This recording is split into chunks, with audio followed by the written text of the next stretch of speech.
What's going on, everybody? Welcome back to another live episode of the Officer Nate podcast.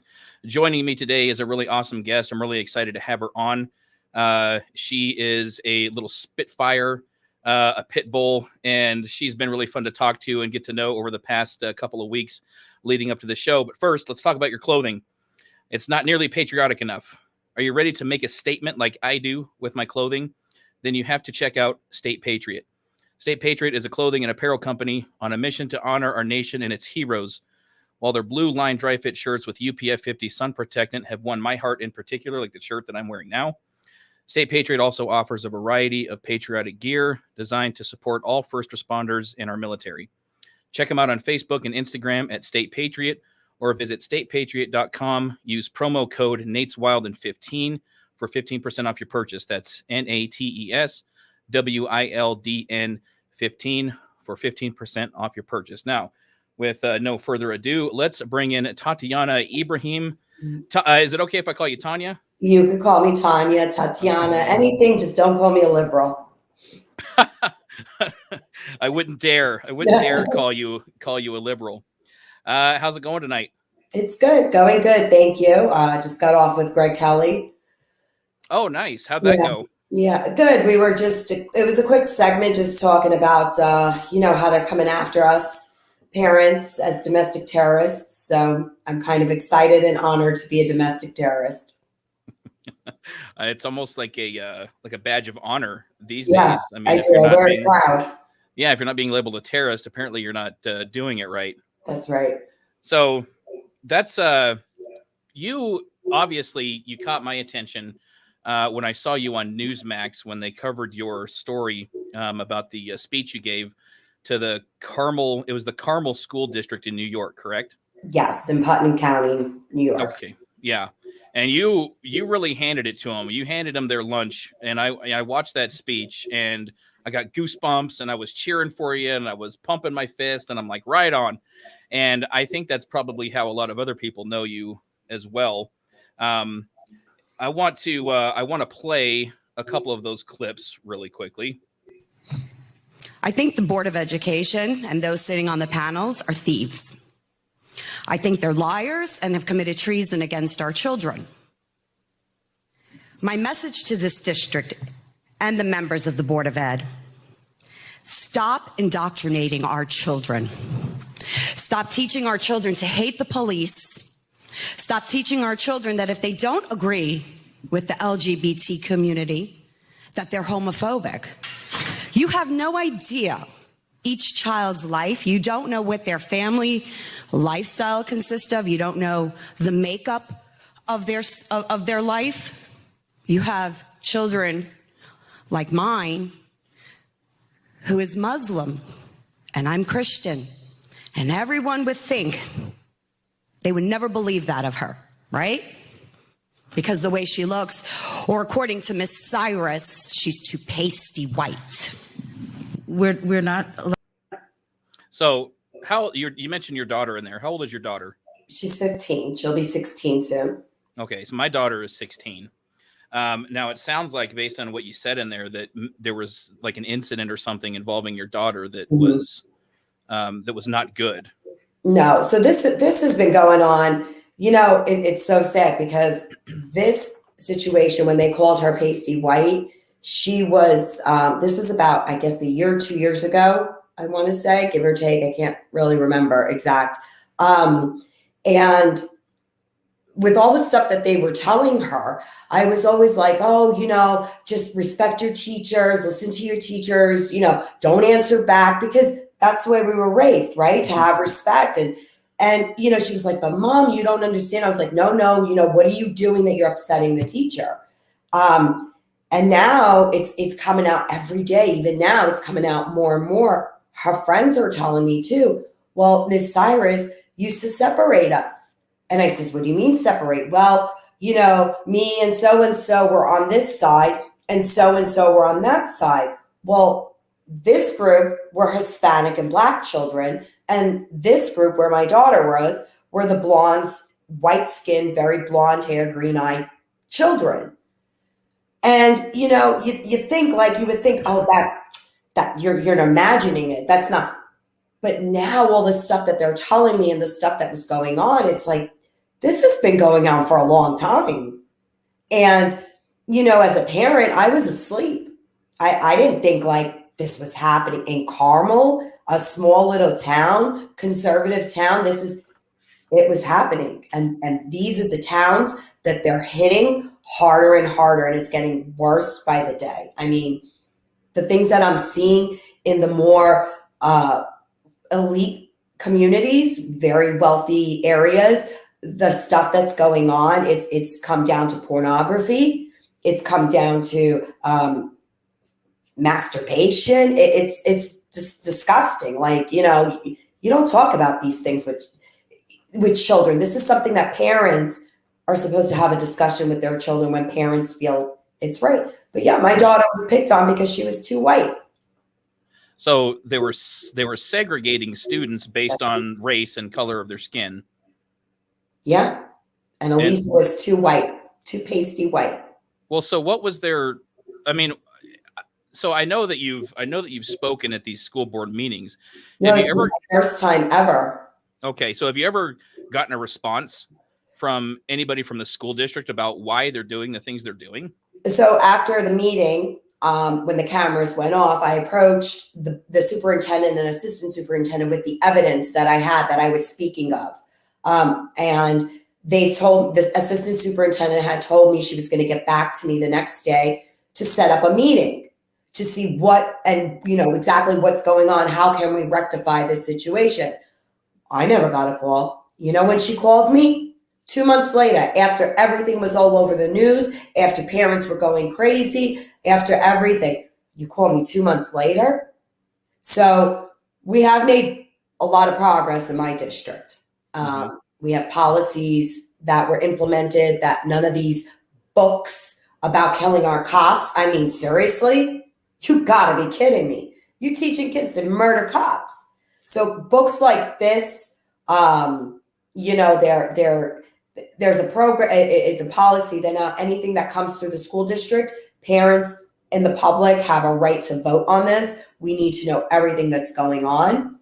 We've had people resign. One of the principals that started the Black Panther indoctrination, he's gone. So that's good. Yeah. We wish him well, but he's gone. So yeah, we've been making a lot of progress. I mean, I could keep going on, but. Well, so what about this book, these books that you talked about where they're teaching kids to kill police officers, or or teaching them that it's okay? What is that about? Well, it was a book that was bought from a publishing company behind the backs of the parents. At the time that the book was purchased, we found out later on after the meeting, the superintendent, in fact, did know about this book. She knew about it in March of 2021. She knew about this book, or 2021. And she had commented about this book on social media, that she was excited. It was coming to the school. The principal, Mr. Barry, who's now gone from our district, and Miss Cyrus, who's still there, decided to get this book, purchase so many amount of copies, and give it to the students in their curriculum as homework, as a reading material to be taught. In the book, it's about a woman who was once in the Black Panthers, and she lost custody of her children. And what they're saying in this book is that, you know, the cop, they didn't say F cops are pigs, you know, kill these pigs. It's all about just, you know, that the cops are no good. We got to get back at them. It was just, you know, and I'm talking in just everyday terminology, not right. Book. But this is what they're teaching, and they're glorifying the Black Panthers as if they were some, you know, movement, some great thing for the community.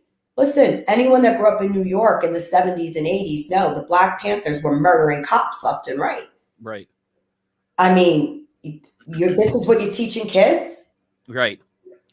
So they're trying to glorify that type of behavior, that type of mindset, that the police are the enemy, and I guess the vilification of police officers and all of this war on cops that we've seen over the past almost 2 years now is appropriate and it's right. That's what they're essentially teaching the kids? Right. That the cops are that you can basically go out, murder and rape someone, and you should not be put in jail. Or if you resist arrest, or if an officer tells you to stop and put your hands up and you come at him with a gun, it's funny. All these people that are against cops and hate the cops and, oh, the cops shouldn't have killed, I'd love to see them in one of these police officers' situation, face to face with the scum on the street, excuse my language, waving a gun or a knife at you. Mm-hmm. I would love to see what are they going to do? Call their social worker? I mean, yeah. What are we doing? Yeah. And instead of teaching kids, hey, you know what? Let's not break the law. Let's do what's right in society. Let's try to do the best we can to be a good citizen in the community. Mm-hmm. But no, that's not what they teach them, and they're destroying their minds. They're poisoning them, and it's sickening. There seems to be this ubiquitous, well, I shouldn't say ubiquitous, because I think for the most part, the majority of Americans think like you and I do, right? Like, we have responsibilities. We have to be held accountable for our own decisions and our own actions. We have to teach our children to be the same way, and we have to teach them to be productive, competent members of society. But there's this small subset of people who believe sort of the exact opposite, that they shouldn't be held accountable for their actions, and none of their behavior should have any negative consequences at all. And that seems to be the mindset that's being taught, that instead of teaching respect for authority and accountability and, compassion and consideration for other people, it's all about me until I break the law or I get in trouble. Then it's on society to fix that. It's on society to pick up the pieces instead of holding the individual accountable. It's society's fault. It's white privilege. It's systemic racism. It's the oppressive society of America that's responsible for criminal behavior instead of the individual making individual choices. That's right. That's exactly what they're doing. Jeez, and it's maddening. Like you said, I watch a lot of these videos. Whether it's body camera footage from police officers or whether it's cell phone footage of a scenario like you just mentioned. Somebody is coming at a police officer with a knife. What exactly is he supposed to do? Or if someone else is being attacked with a knife, what is the police officer supposed to do? Because it's a heads I win, tails you lose type of a situation when it comes to use of force, and especially deadly force. Right? There's the police can do no right at all. There's not a right decision to be made by the cops, because they're going to be demonized no matter what they choose. If the people on the other end of the force, if they're a person of color. Right. If it's a white person, typically it doesn't matter. It doesn't make the news. But if it's a white cop and the suspect is a person of color, then the liberal media is going to twist that story however they can to make it seem like the officer was not justified, no matter how you look at it. Right. So I want to play one more clip of yours. Talking about calling for the death of a former president, or saying that any child that doesn't believe in Black Lives Matter should be canceled out. Is this what my tax dollars is paying for? You're teaching my children and other children that if they believe in God Almighty, they're part of a cult. These educators put their own names out there. We have Mr. Barry, who took it upon himself with Miss Cyrus to create a curriculum. That should be it. Do you want the proof? I have the proof. You created a curriculum of Black Panther indoctrination. Ma'am, You use taxpayers' dollars. can I ask you one more time? I have no issue hearing what you have to say, but Why can we not let the public speak? Why can't we let the public know that you're teaching our children to go out and murder our police officers? So it sounds like one of those school board members was whining about you dropping a name or something. Yeah. They didn't want to be exposed. Uh-huh. Yeah. Because you see, if you do something, or even if you don't, they smear you, they defame you, they do whatever they do best. They did it to me. I'm sure they did it to a lot of people. Yeah. But when you call them out with the evidence in your hands, with the proof, it's oh no, it doesn't fit their agenda. How dare you? Oh, she's bullying me. Now you're a bully. I'll please you and that bully. If you listen, I'm calling you out. You do something wrong, I'm calling you out. Yeah. Well, and I don't blame. It sounds like the school board members, like there's a lot of that stuff on TikTok too. I don't know if you're on TikTok, but it's that mindset that I can bully people and harass people, intimidate people all I want, but as soon as it happens to me, then I'm going to mass report you. I'm going to send people out to continue to bully and harass you until they ban your account and get canceled. And it kind of sounds like that's happening in the real world when it comes to parents like you who are going to these school board meetings and speaking out on this CRT nonsense and everything else that they have going on over there. Yeah, they cancel you. They cancel you out. You go to the school, and now if I have to go to the school for my daughter, they don't talk to me. They run from me. I have only one principal who will deal with me. The rest of them just don't even want to. That's fine. Just don't do anything to my kid. Don't touch her. Don't pick on her. Obviously, if she does something wrong, of course she has to be held accountable. Sure, but don't just start picking the way they do best. So yeah, I'm fine the way it is. Just they need to get their act together. Have they reversed this segregation nonsense? Like, are they no longer separating these kids in their classrooms? So we're still struggling with the middle school. What happens is the high schoolers, like kids like my daughter's age, they're in their own world. You really can't at this point. If they've not already been indoctrinated, it's kind of hard to get to them now because they've already, found what they want. Most of them know who they are, where they're headed.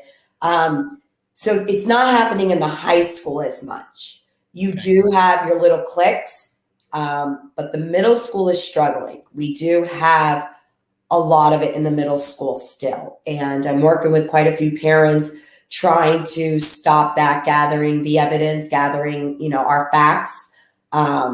We have a major issue there that we're still working on. So yeah, they still do it. They tried to do it at lunch with the middle school using masks as an excuse. But it's not about masks. You could still see it. The racism and division is coming from the left. The people that are preaching unity and, tolerance, they're the ones who are the racist. Yeah. They're the ones who have these issues. Well, and I don't understand. I mean, since the civil rights movement, we've made tremendous strides in the way of racial equality, right? I understand. I get it. Like, our history has had a checkered past when it comes to racism and discrimination and things like that. But since the 1960s, we've improved a lot, and there's no better time or place for minority groups and people of color than the United States in 2021. There really isn't. But now it's like we're going in reverse, like in the inverse. All of a sudden teachers are segregating students based on race. And for what purpose? I mean, what's the goal? What are they trying to teach these kids by doing that? Do they ever have hate? Is that, they want to create a woke culture, a woke generation of children that just purely hate one another. Why? Think about it. I mean, it makes perfect sense. If I'm darker than you, obviously, right? I've got black hair, dark eyes, darker skin. And I look at you, lighter than me, light eyes, and you're telling me every day, oh, well, Tatiana, you're not going to succeed. Look at that. Look at him. It's because of him, that you can't get this, you can't get that. Eventually, human nature, right? Once you start resenting a person, why do the white kids sit there? Why do I have to sit here? Why? Because they want these children to hate one another. Because when you're divided, it's easier to conquer. Whereas if the children are more united, kids, like I said in my speech, kids don't care what color you are. You and I don't care what a person's color is, right? We don't care. We don't care if you're gay or straight or black or white, because we were raised different. We were taught that you respect and love a person for how they treat you as for the person they are. But if they can start with them at a young age and start dividing them, they're creating that hate, that division. Kids grow up and you're going to have so much of racism and so much of separation that they're easy to manipulate, easier to conquer. That's what they want. Yeah, I guess if you can tap into their emotions, right, or appeal to their emotional side rather than their logical side, like you said, they're much easier to manipulate that way if they feel like there's some sort of inequality or injustice. And it's just like we see with the Democratic Party, during election season, they go on TV and they claim that America is systemically racist, and that if you're a person of color, the white people are all standing in your way. But if you vote for us, we'll fix that. And so, yeah, right. And it kind of seems like that's, like you said, it's sort of happening at a very early age now with I think you said with the middle schools. Well, it's actually starting in the elementary schools, but our situation here in this district is in the middle school. Yeah. Yeah. So how many kids do you have in school? Well, I have just one in school. Okay. Just Elisa. Yeah. All right. Yeah. So tell us about yourself a little bit, Tanya. Like, give us some of your background, where you grew up, where you went to school. Okay. Well, I was born in the Bronx. Mm-hmm. My father was in the military and then came home after Vietnam and joined the NYPD. He was a New York City police officer for many years. Nice. At one point, 10,000 New York City police officers, Irish and Italians, were laid off to put in a set of minorities. I don't know if you're familiar with that, but we did have that big, back in the early 70s. So when that happened, my dad took my mom and I and my brother, and we went down to Florida. Okay. So he got a job down there at the PD down there. We were in Florida for some time. After a while, we came back to New York and went out to Long Island. And I went out to high school in Long Island, but I never graduated high school. I have a GED. I took BOCES classes for a trade. Okay. Yeah. So your father, how long was he in the NYPD before that happened? Well, he had just got in. I think I have my dates off a little bit, so please don't quote me on that because I'm not that old, but I don't remember that much. He was in. I don't think he was in long. I think maybe 2-3 years, and then that happened. And then he came back to New York though, and went back into NYPD. They called him back, so he did go back in. And he didn't have any feeling. He didn't have any hard feelings or feelings of bitterness. No, my father, he was in Vietnam, and he was one boy. He was the only boy of, I think, 5 girls. There were five. Oh, wow. 5. So, he was raised in Belgium. He grew up in socialism. My grandfather and grandfather before him both fought communists. Mm-hmm. So I guess it must run in my blood. My father-in-law's father also fought communism, but my husband comes from communist country. So my dad did not feel any resentment. It was in his blood. He just wanted to be a cop, and he loved helping people, That's awesome. How long was he with the NYPD? About 20 years. Yeah. 20 years. Wow. Very nice. And then he went out and has his retired now on pension. So, yeah. But he still thinks he's a cop. He's 76 and he still swears he's a cop. I'm like, Dad, gotta go a little slow. You're not a cop anymore. Well, when you're in it for that long, some of those habits are kind of hard to break. Yeah. That's really cool. But I don't know if it's the same for every other cop out there. I kind of view the NYPD as sort of that. Like the impetus of police work, I know that policing didn't necessarily start in the NYPD, but I think they are the largest police force in the United States, something like 35,000 officers.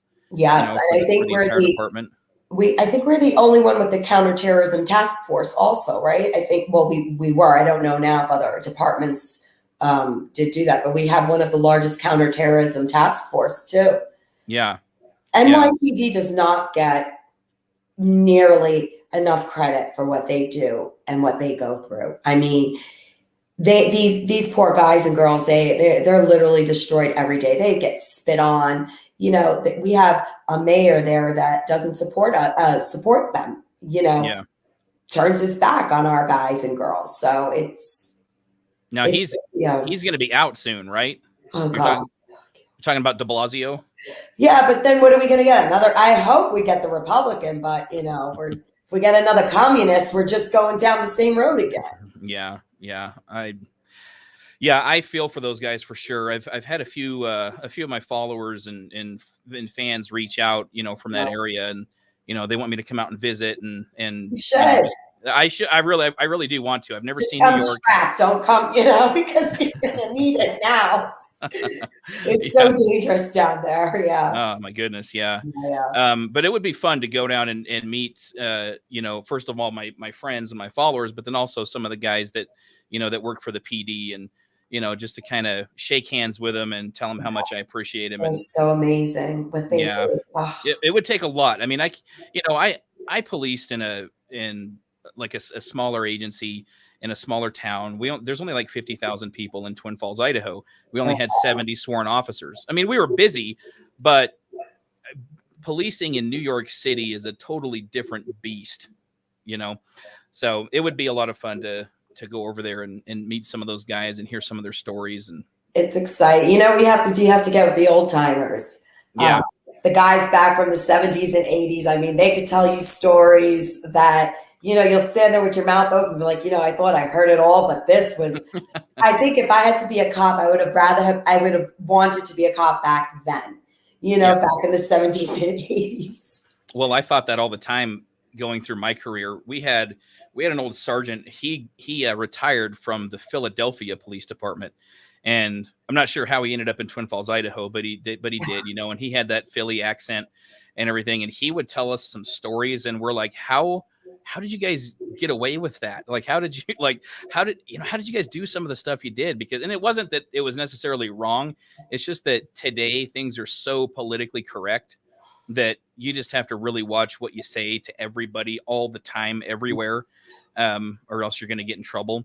Yeah. But even when he came, you know, to the Twin Falls Police Department in, I think it was probably the early 90s, you know, even then, even in Twin Falls, Idaho, you know, telling crazy. He used to carry around this big old mag flashlight, you know, it was like 2 feet long, and he'd take it with him to bar fights, and he'd hold it over his shoulder, and he'd just kind of look around for people.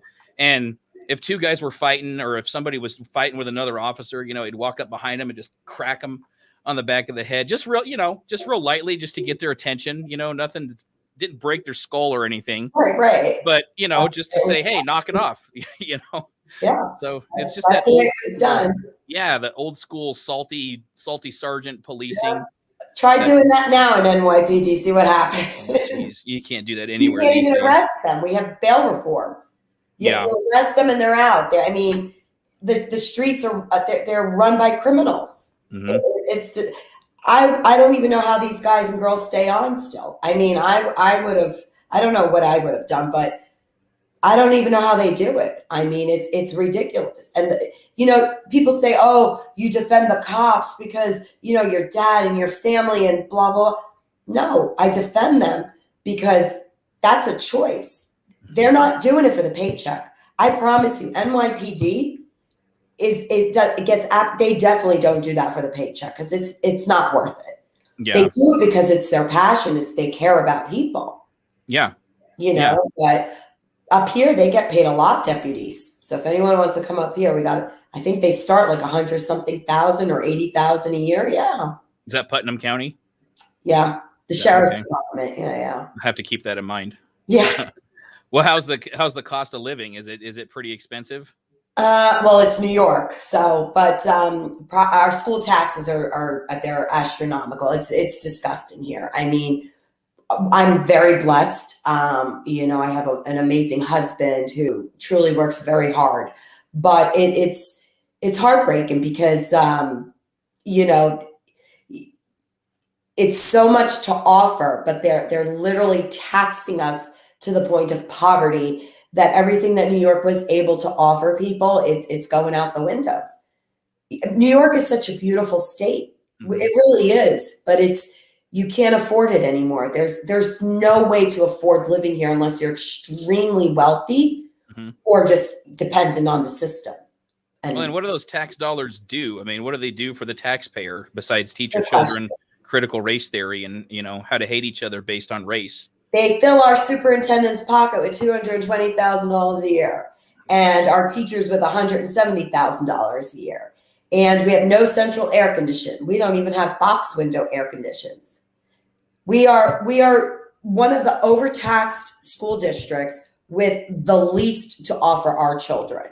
In a community middle to upper class with a lot of police, law enforcement officers that live here, a lot of union guys, construction unions, and there's nothing. They're absolutely, it's horrible. We have to watch men in leotards standing in front of the courthouse during Pride Parade with their whole, they're underneath a bodysuit and leotard. That's what we get for our tax dollars. Men dressed as women telling our children how wonderful it is to be dressed as a girl.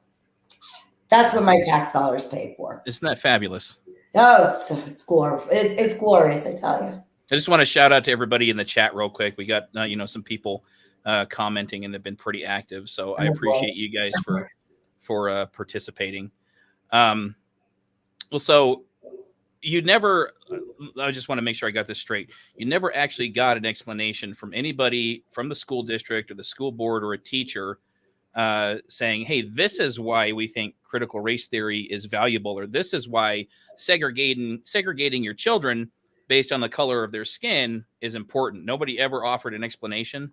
No, they denied it at the Board of Ed meetings. They made a statement at the next Board of Ed meeting to make it clear, we do not teach critical race theory, but we have an equity team. So why do we have an equity team if we don't have critical race theory? Why is this going on? They're teaching, inclusion, equity, diversity. What is that? Now we have the middle school that's starting a club that's called a Dignity Club. A Dignity Club. Okay. Good question. I have no idea. Can't get an answer from these people. No. I mean, on the surface, it sounds great, but I'm guessing there's like an ulterior motive to this. Well, here's club. the thing. The teacher that they want to use to teach this Dignity Club, we haven't exposed her yet, is the same one that was calling for the head of our former President Trump. The one you were talking about in the school board meeting. Right, but I did not have her name at the time, so I didn't want to just, but now with all the evidence that is coming out, the stuff that this person has been doing, they want to have a person, such a racist, one-sided, agendaed, Marxist communist teaching our children dignity and respect. Oh boy, yeah. I can only imagine the things that are taught in that club. I understand the need for, I guess, teaching about diversity or promoting diversity, as long as it's to acknowledge that there are people of every race and every color, of every ethnicity, that have something to offer, rather than teaching that we're going to rank you based on your race or the color of your skin or your ethnicity. Right? It has to be based on merit. It has to be based on what you contribute and how competent you are and how skilled you are. It can't just be about race, because that's when, like you mentioned, that's when the resentment starts to build up. That's when the hate starts to build up. That's when things get more divisive, right? That's when we separate and divide further. So, I mean, but the thing is equity will never be a moral conversation, because then there's no room for equity when you're talking about equality. And, when you're talking about equal opportunity and treating everyone equally, regardless of the color of their skin or their background. So, I mean, I think there's room for a discussion about diversity and inclusion and tolerance, but not about equity. I don't know if you feel the same way. How about we do this? How about we teach children to respect one another? Yeah. Respect. And if you don't agree, it's okay not to agree. If you do not agree with someone, Keep it going. No need to push your beliefs or what you think is right. Why are you right and I'm wrong? Why am I right and you're wrong? What makes anyone better than anyone else? You understand? If you don't agree, if you have a child who's a Christian, why are you forcing Islam on them? Why are you making them have to sit? Why does an Islamic child get a prayer room and a Christian child cannot?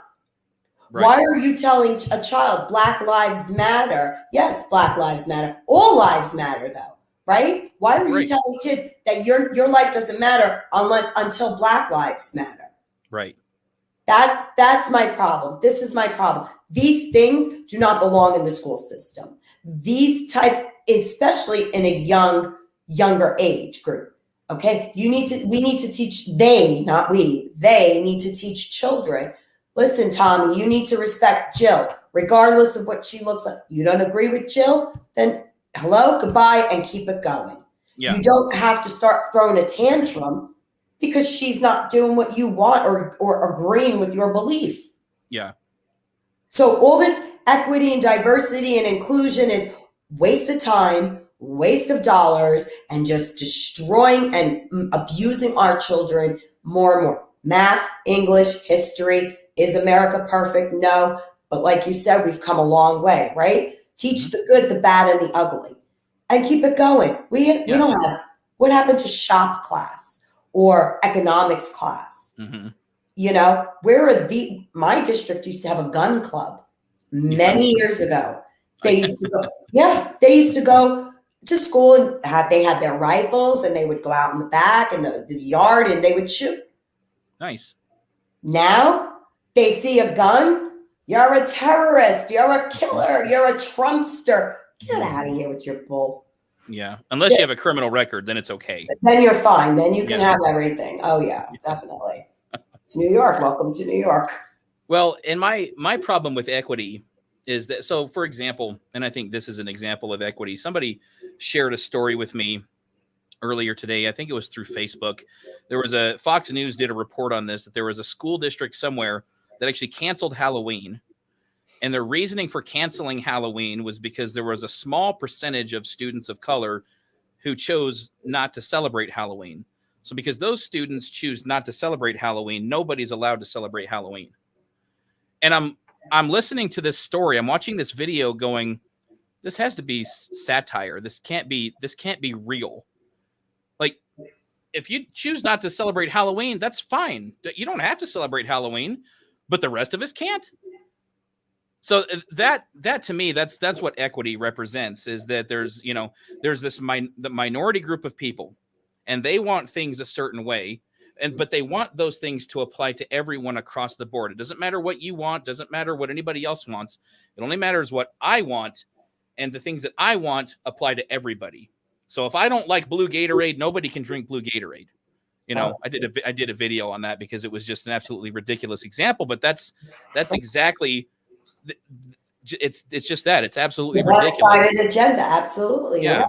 That's what it is. Yeah. But I can't celebrate Halloween. No. Or let's say if my student, or if my kid was a student at the school, they can't go to school and celebrate Halloween and talk about Halloween and maybe dress up in a costume, because there's a small group of students who choose not to do those things. Right. And offend them. Yeah. And now nobody gets to. Right. So it's just, it's absolutely ridiculous. I mean, I don't understand how people in leadership positions, right? Superintendents, mayors, whoever it is, how they can possibly think that implementing policies like these are at all beneficial to anyone. It's all about money, Nate. That's all it is. Because the more that they teach this critical race theory, look at Garland, what he did to us, right? Why? Because his son-in-law is involved in it. So it's all about money. The mask, the pushing of the vaccine, which everything should be pro-choice. The more they push this on the students, the more the districts accept to teach it. They get money from the federal government. That's all this is about, is money. Yeah. It has nothing to do, money and then what they want for the future, the division and hate amongst our children. But right now, the first thing, it's money. because the superintendent and the Board of Ed members, the Board of Ed more than anyone, have the authority to object to teaching any of this critical race theory, DEI, now SEL, social emotional learning. Sounds so pretty, right? Right. SEL, right. Well, everyone was like, oh, that's so pretty. Oh no, I went like a lunatic, pulled all the information, gave it to them, posted it. Oh, now they see. I mean, the more they do it, they change the wording, they get money, they get paid. I wonder if there's going to be a few generations of adults who were this time in history, students coming up from elementary school all the way through college, where they're teaching this, like you said, social emotional learning, where they're not learning any practical life skills at all. They're just learning how to be more self-absorbed and entitled, and to believe, and to believe that the government is supposed to take care of them, that society is supposed to take care of them, and they have the right to go their entire lives without being offended by anyone ever. And if anyone ever offends them, they have the right to cancel them. Those people who are indoctrinated to believe those things are going to be completely worthless when they become adults. Going to be completely worthless to their communities, to their country, to the globe. I mean, you name it. They're never going to be anything other than, well, probably self-loathing. I mean, because let's face it, anybody who, has anything meaningful going on in their lives is not going to participate in this kind of nonsense. And there's certainly not going to be competent members of society, in my opinion. You're right. I agree. Absolutely. You nailed it. So what's going on with you now? I mean, so you've gone, you've gone national with your, with your speech.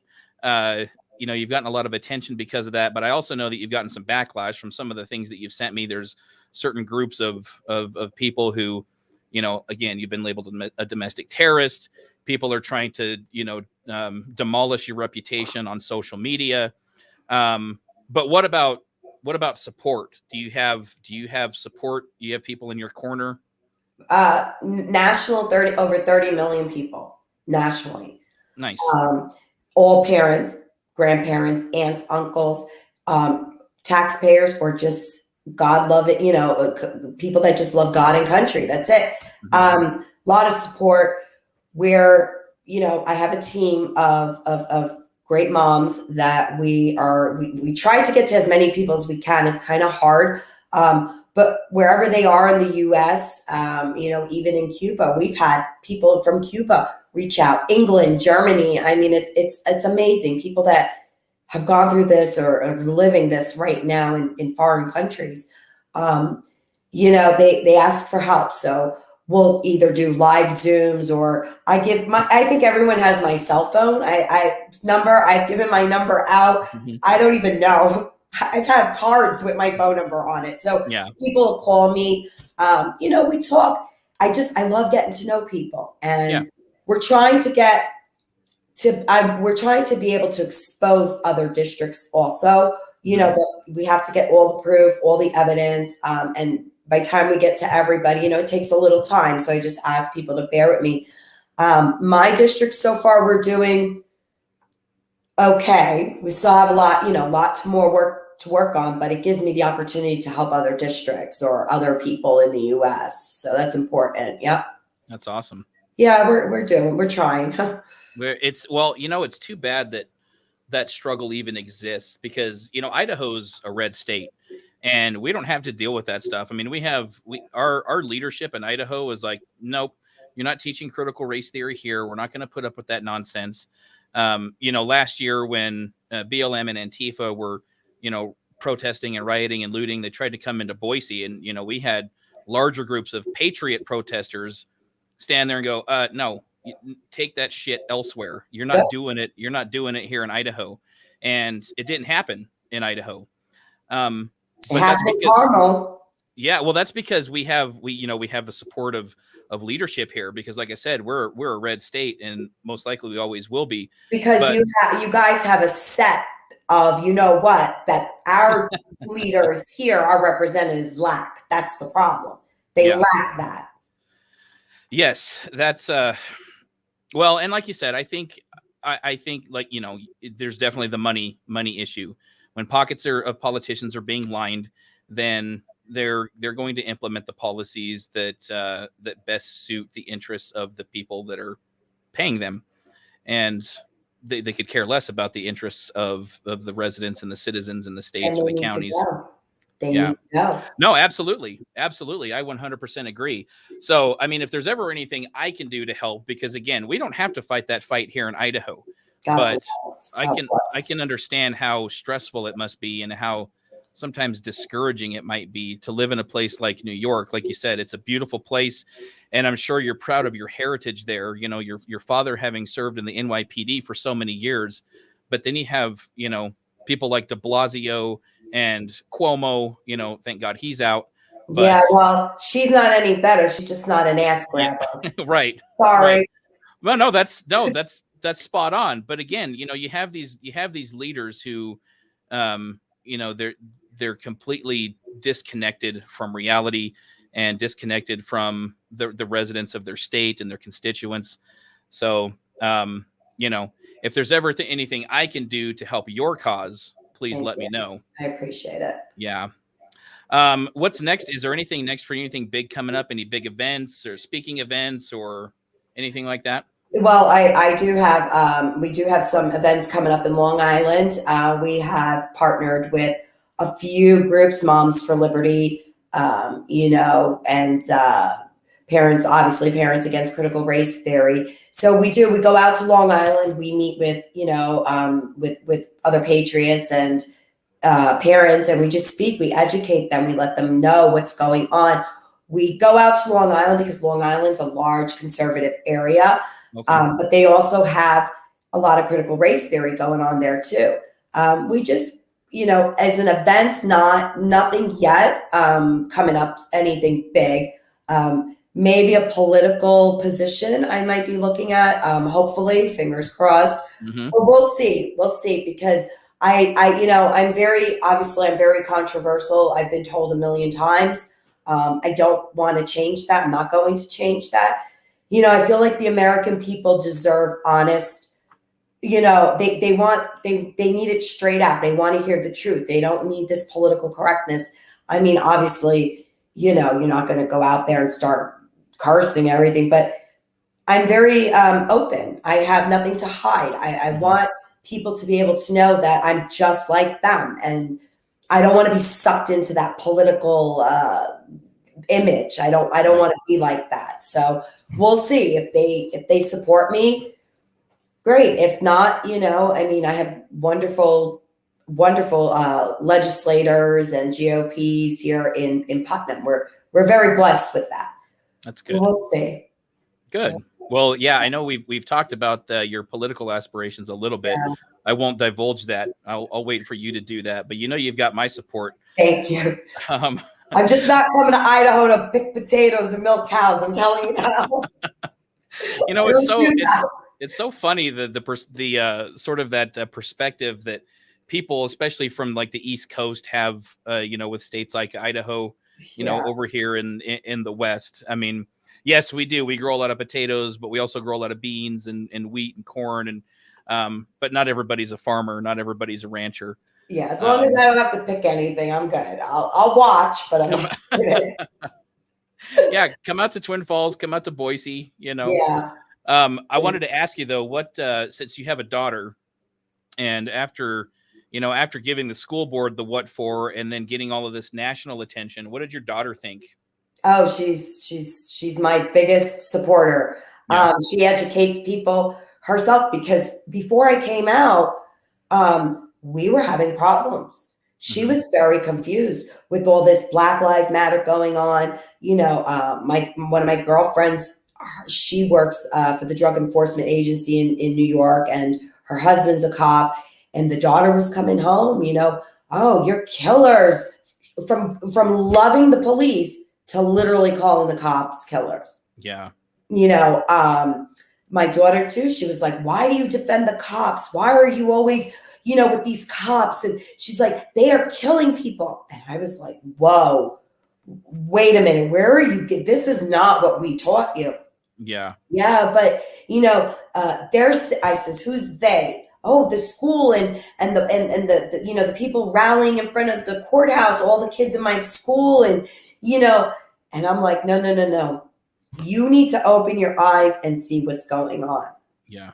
When I came out, she got so much support from people. And this is the sad part. She would tell me, so-and-so loves you. I says, why do you seem shocked? Well, mommy, because she's black. Or, I'm like, what does that mean? Yeah. Well, but you're a conservative. I says, so? But I don't understand. She was getting very confused and starting to see her friends come out, and friends of all diversities, all sexual preferences, all whatever. And it's just, I think my heart is filled so much, it's filled with so much happiness, because I feel like if I didn't get through the adults, at least the children are listening. Yeah. And they're opening their eyes, and I have such hope for them, maybe the future is not so dim. Maybe these children will get up and fight for what's right. Their fear, and they said it, they get canceled. The teachers cancel them out. Their friends cancel them out, but it comes from the teachers. Yeah. I mean, so she's great. She's my biggest support. I love her to death. That's good. Yeah. I have hope for our children too, in as much as they have good parents who are going to teach them what's right, no matter what they're being taught in school. Yeah. And I know this is kind of a hackneyed expression, but it all starts in the home. It doesn't matter where you are, what's being taught in what school, what the politics are in your particular state, if it's a red state or a blue state. The things that I think make a young person become whatever adult they're going to become, whether that's a productive, competent adult, whether it's an antisocial adult who's going to spend time in the judicial system, that's all dependent upon the parents. And so it seems to me that your daughter has an excellent mother. I don't know much about your husband. Oh, he's the best. Good. He puts up with me, so he has to be like. There's a special place in heaven reserved for him. He does. My husband is amazing. He comes from communism. He's Albanian, from former Yugoslavia, Kosovo. So, he was there during the war. He saw Serbia attack. The world's second largest genocide. Yeah, it was a pure ethnic cleansing on his country and his people. The KLA was deemed as an international terrorist group, but KLA, all it was patriots fighting back against a communist regime that was trying to take over and destroy them because based on religious beliefs. So he's amazing. Came to America. Didn't go to college. No, didn't really. He finished high school, but not college. Started working in pizzerias. Worked at a young age, and no guidance. He found himself all alone in a foreign land. He did come legally, though. That he was legal, so he did the right thing. But he worked, and he worked his whole life, and then he opened a business, and he had a business for all his life. I mean, he's a really hardworking man, dedicated. My son Michael. I told you about Michael had passed away. It'll be 6 years soon. So I was a young, unwed, single mom. And, my husband opened his heart and his life to me and my son and adopted my son. And not many men do that. Right. Because it's hard. It's hard to do that. But my husband did. And he loves me and respects me. And, I know I sound sappy. I'm sorry, guys. No, not at all. Not at all. It's just, I'm very blessed. I really have an amazing husband that everything I have is because of all his hard work and dedication. And again, he deals with me. I mean, I don't know any man that can do that. So, well, that's really wonderful to hear because like you said, you don't see a lot of that anymore. No. in these younger generations, you Yeah. know, marriage and commitment and, you know, sacrifice and compromise for the sake of, Yes. you know, your partner is sort of a thing of the past, it feels like. So it's good to hear that that still exists, you know, Yes. and that your husband's a wonderful man. He is. What does he do? Is he retired or is he still working? No, he still works. Yeah, he still works. You know, he has business, and so, you know, he still works. Yeah, Okay. he's got to work. I mean, he's going to support me.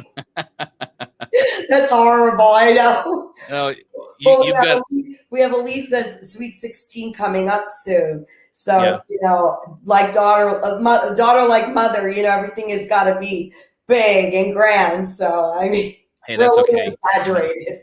You only turned 16 once, right? I know. Yeah. So, That's they're awesome. off to college soon. So, yeah. Yeah. Well, Tanya, it was really good to have you on. Thank you, Nate. And I don't want to take up your whole night. No, but I'm good. Thank you. I hope I didn't bore anybody. No, not at all. This was good. It was good to see that perspective. Like I said, we don't have to go to school board meetings here in Idaho and, you know, get after our teachers and our board members because they're teaching stuff like this. So it's good for people to hear this perspective coming from someone like you who's battling this, you know, in their own home state, you know, and what that's like. So hopefully, you know, it's an eye opener for people that we have it really good over here in the red state of Idaho. And that, you know, if we have the opportunity to reach out and help other parents, because that's what it's about. It's about parents fighting for their children. That's right. Really, that's what it boils down to. And sticking together, staying united because they fear when they see us united. Yes, absolutely. And and if we can do, I mean, that's the only way we're going to win this. And that's the only way we're going to take our country back is if we all stand up together and push back again, whatever it is, whether it's critical race theory being taught in our schools, whether it's vaccine mandates, whatever it is that we don't agree with, that's either unconstitutional or immoral, we have to stand up together. It can't just, and I did a video about this just today. It's, you know, it can't just be about one or two people going viral on social media. It's got to take a lot more than that. So, but no, thanks again. I really enjoyed it. I enjoyed talking to you. I appreciate it. It was an honor. I like absolutely love you. I thank you. You know, appreciate it. Oh, well, that's very sweet of you. Give my best to your husband and your family and your father. Tell him I said thank you for his service. Thank you. So, all right, Tanya, you have a good one. Thank you too, Nate. Take care.